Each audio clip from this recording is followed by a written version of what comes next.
Prince Mangosuthu Buthelezi, the founder of the Inkatha Freedom Party, the IFP, visited the US several times prior to 1994, before South Africa became a democracy.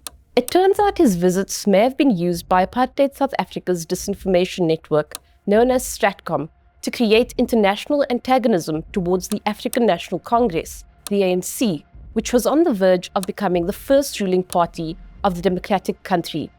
Hi, I'm Caryn Dolley, and I'm an author and journalist at Daily Maverick. In a recent video, I explained how Paul Erasmus, a former apartheid Stratcom operative who died in 2021, detailed in his book Confessions of a Stratcom Hitman how the US was used as a strategic ally in spreading disinformation during apartheid, highlighting the dangerous interplay between propaganda and political influence. Erasmus had named Dr. Edwin Fulner, a key conservative figure in Washington and a founder of the Heritage Foundation, as someone Stratcom operatives engaged with. The Heritage Foundation, aligned with Donald Trump's administration, has long influenced conservative policy in the US. For decades, Heritage has written policy, it's recommended political appointees and personnel, it's backed the candidates it likes, it's pushed the top pick for the Supreme Court. All three of the Supreme Court justices nominated by Donald Trump were, in fact, backed by the Heritage Foundation to varying degrees. I tried to engage with Dr. Fulner, but he did not respond to the questions I sent regarding this matter. In 1991, Buthelezi visited the foundation, and this coincides with when Fulner was its president. Buthelezi gave a speech there titled My Vision for South Africa. Part of Buthelezi's speech said, and I quote, "I am very aware how history has swayed back and forth, as it were, and how history has picked up and dropped that which men fought about so desperately." End quote. According to Stratcom operative Paul Erasmus, Buthelezi's visits to the US served a strategic purpose, as he was effectively used as a proxy.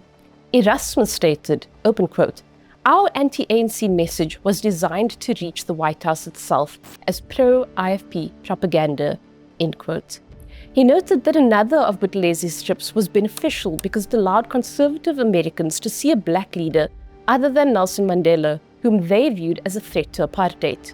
As apartheid continues to disintegrate, it is inevitable that Inkatha will continue to grow as a political force in South Africa. Unlike Nelson Mandela's African National Congress, which continues to flirt with many policies that can only be labeled as disastrous and outdated, Dr. Buthelezi is very much a part of the international movement toward individual liberty. While the ANC has embraced violence in South Africa, Dr. Buthelezi, on the other hand, has peacefully opposed the apartheid system.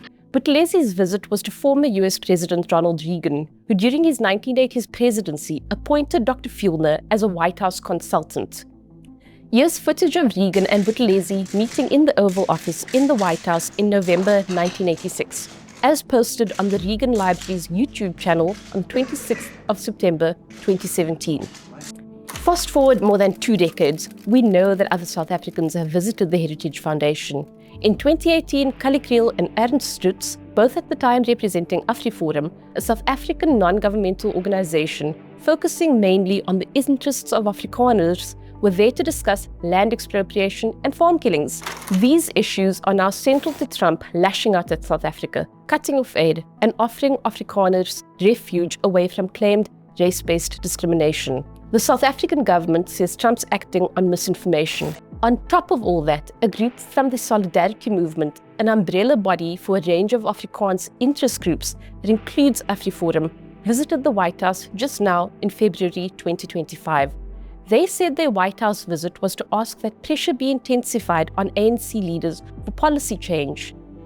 What does this reveal? It echoes Paul Erasmus's assertion in his book that under apartheid, Stratcom agents aimed to deliver the anti-ANC message directly to the White House, highlighting how similar tactics may still be at play in today's political landscape.